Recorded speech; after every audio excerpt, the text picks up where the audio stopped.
মূলত হচ্ছে তারা তাদের যে আসন গ্রহণ করছে। দর্শক আপনাদেরকে যদি একটু জানিয়ে রাখি, স্বৈরাচার হাসিনা সরকারের পতনের পর প্রায় দীর্ঘ ৮ বছর ২০১৭ সালের ২৪শে মের পর কিন্তু বড় ব্যাপকভাবে এবং বড়সড় আকারে এই যে বিএনপির যে দ্বিবার্ষিক সম্মেলন ঠাকুরগাঁও জেলার এটি কিন্তু আয়োজন করা হয়েছে।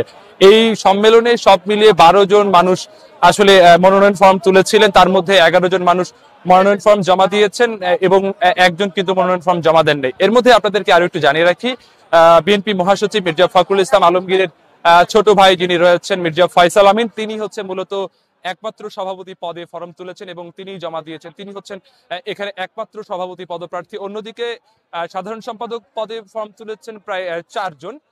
৪ জনের মধ্যে গতকাল রাতে পৌর বিএনপির সভাপতি যিনি রয়েছেন জনাব শরীফুল ইসলাম শরীফ, তিনি কিন্তু তার মনোনয়ন ফর্ম প্রত্যাহার করেছেন। এখন বাকি রয়েছেন জেলা বিএনপির যুগ্ম সম্পাদক এবং দুজন সহসভাপতি, জনাব যুগ্ম সম্পাদক জনাব পয়গাম আলী এবং বিএনপির জেলার সহসভাপতি যিনি রয়েছেন আল মামুন এবং ওবায়দুল্লাহ মাসুদ, তারা কিন্তু এই যে সাধারণ সম্পাদক পদ, এই পদে কিন্তু আসলে প্রতিদ্বন্দ্বিতা হচ্ছে। আপনাদেরকে আরো একটু জানাতে চাই, এই পদ ব্যতীত অন্য কোনো পদে কিন্তু এখানে আসলে ভোট গ্রহণ হবে না, কারণ ১২ জনের মধ্যে ১১ জন যারা ফর্ম জমা দিয়েছিলেন তাদের মধ্যে কিন্তু ৬ জনই মূলত হচ্ছে এখানকার যারা মনোনয়ন যে ফর্ম সেটি কিন্তু তারা প্রত্যাহার করে নিয়েছেন। এবং সব মিলিয়ে আজকে এইখানকার যদি সার্বিক পরিস্থিতি আমি বলি, অল্প কিছুক্ষণের মধ্যেই বিএনপির মহাসচিব মির্জা ফখরুল ইসলাম আলমগীর তিনি এই সমাবেশ স্থলে আসবেন এবং এই সমাবেশ সম্মেলনটি যেটি রয়েছে এই সম্মেলনটি তিনি উদ্বোধন করবেন এবং এই অধিবেশন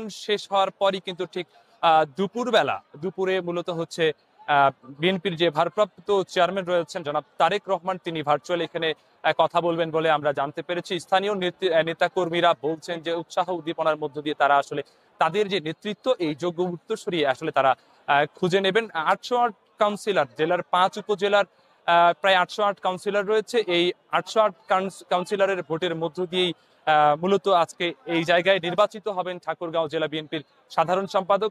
সব মিলে যদি বলি, এখানকার আজকের যে দ্বিবার্ষিক সম্মেলনে, এই দ্বিবার্ষিক সম্মেলনে শুধু সাধারণ সম্পাদক পদেই নির্বাচন করা হচ্ছে।